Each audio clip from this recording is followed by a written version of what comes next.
प्रिय विद्यार्थी मित्रांनो, तुमचं स्वागत आहे आपल्या बेरोजगार टीचर या चॅनलवर. आज आपण सिरीज 7 घेऊन आलेलो आहे तुमच्यासाठी. आपल्या चॅनलवर नवीन असाल तर चॅनलला सबस्क्राईब करा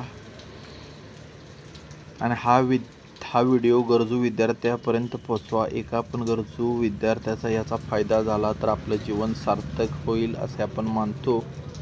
तर चला प्रश्नाला सुरुवात करूया. प्रश्न पहिला, महाराष्ट्रातील पहिले मातीचे धरण कोणते? 1 कोयना, 2 गंगापूर, 3 पानशेत, 4 खडकवासला. तर मित्रांनो, महाराष्ट्रातील पहिले मातीचे धरण हे गंगापूर हे आहे. महाराष्ट्रातील प्रश्न दुसरा, महाराष्ट्रातील कृषी विद्यापीठाची संख्या किती आहे? महाराष्ट्रातील कृषी विद्यापीठाची संख्या किती आहे? 1 4, 2 7, 3 11, 4 5. महाराष्ट्रातील कृषी विद्यापीठाची संख्या ही मित्रांनो आपणा सर्वांना माहीत आहे की 4 आहे. प्रश्न तिसरा, महाराष्ट्रातील पहिले विद्यापीठ कोणते? 1 मुंबई, 2 नागपूर, 3 सोलापूर आणि 4 कोल्हापूर. महाराष्ट्रातील पहिले विद्यापीठ हे मुंबई युनिव्हर्सिटी आहे. प्रश्न चौथा, सर्वात जुनी वेधशाळा महाराष्ट्रात कोठे आहे? तर हा थोडा जरा कन्फ्युजन करणारा प्रश्न आहे. पर्याय बघा, अलिबाग, मुंबई, पर्याय 1 अलिबाग, 2 पुणे, 3 मुंबई, 4 नाशिक. तर सर्वात जुनी वेधशाळा महाराष्ट्रात पहिली मुंबई कोलाबा येथे होती आणि आता ती लोकेटेड अलिबाग येथे झालेली आहे. म्हणजे आता ती कायमस्वरूपी अलिबागमध्ये आहे. तर आता ती अलिबागमध्ये आणि सुरू कुठे झाली तर मुंबई कोलाबा ही आहे, लक्षात ठेवा. प्रश्न पाचवा, महाराष्ट्र आरोग्य विज्ञान विद्यापीठ कोणत्या शहरात आहे? 1 पुणे, 2 नाशिक, 4 नागपूर, 3 नागपूर, 4 मुंबई. तर महाराष्ट्र आरोग्य विज्ञान विद्यापीठ हे नाशिक शहरामध्ये असलेलं आपल्याला पाहायला भेटतं.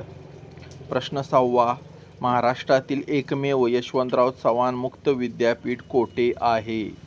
1 मुंबई, 2 पुणे, 3 नाशिक, 4 अमरावती. तर यशवंतराव चव्हाण मुक्त विद्यापीठ हे नाशिकला आहे.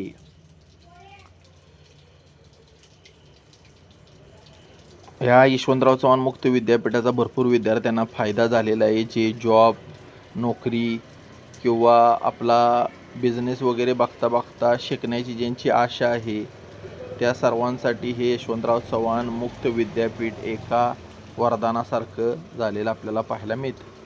प्रश्न 7वा, महाकवी कालिदासांचे स्मारक नागपूर जिल्ह्यात कोठे आहे? 1 कमळेश्वर, 2 उमरेड, 3 रामटेक आणि 4 सावनेर. तर महाकवी कालिदासांचे स्मारक नागपूर जिल्ह्यात पर्याय क्रमांक 3 रामटेक येथे आहे. प्रश्न 8वा, स्वामी रामानंद तीर्थ मराठवाडा विद्यापीठाचे मुख्यालय कोठे आहे? 1 छत्रपती संभाजीनगर, औरंगाबाद, 2 नांदेड, 3 लातूर आणि 4 परभणी. तर स्वामी रामानंद तीर्थ मराठवाडा विद्यापीठाचे मुख्यालय हे नांदेड या ठिकाणी असलेलं आपल्याला पाहायला मिळतं. प्रश्न 9वा, रयत शिक्षण संस्थेची स्थापना कोणी केली? 1 अण्णाभाऊ साठे, 2 विनोबा भावे, 3 कर्मवीर भाऊराव पाटील आणि 4 क्रांतिसिंह नाना पाटील. तर रयत शिक्षण संस्थेची स्थापना ही कर्मवीर भाऊराव पाटील यांनी केली. सातारा जिल्ह्यामध्ये झाली याची स्थापना आणि काले म्हणून गाव आहे तिथं पहिलं हायस्कूल सुरू झालं. 10वा प्रश्न, महाराष्ट्रातील मुलींची पहिली शाळा कोणी स्थापन केली? 1 महात्मा फुले, 2 लोकमान्य टिळक, 3 विनोबा भावे, 4 महात्मा गांधी. तर महाराष्ट्रातील पहिली मुलींची शाळा महात्मा फुले यांनी सुरू केली. पुणे येथे भिडेवाडा येथे ही शाळा सुरू झालेली आपल्याला पाहायला मिळते. प्रश्न 11वा, महाराष्ट्रातील तसेच भारतातील पहिल्या महिला शिक्षिका कोण? 1 सरोजिनी नायडू, 2 सावित्रीबाई फुले, 3 रमा रानडे आणि 4 आनंदी जोशी. तर महाराष्ट्रातील तसेच भारतातील पहिल्या महिला शिक्षिका ह्या कोण होत्या? सावित्रीबाई फुले होत्या. महात्मा फुले यांनी मुलींची पहिली शाळा सुरू केली आणि सावित्रीबाई या त्यामध्ये शिक्षिका होत्या. त्या शिक्षणदानाचं कार्य करते. यामध्ये लोकांनी त्यांना खूप त्रास दिला, तरी पण त्यांनी कार्य चालू ठेवलं. प्रश्न 12वा. महाराष्ट्रातील तसेच भारतातील पहिले महिला विद्यापीठ SNDT कोणी स्थापन केले?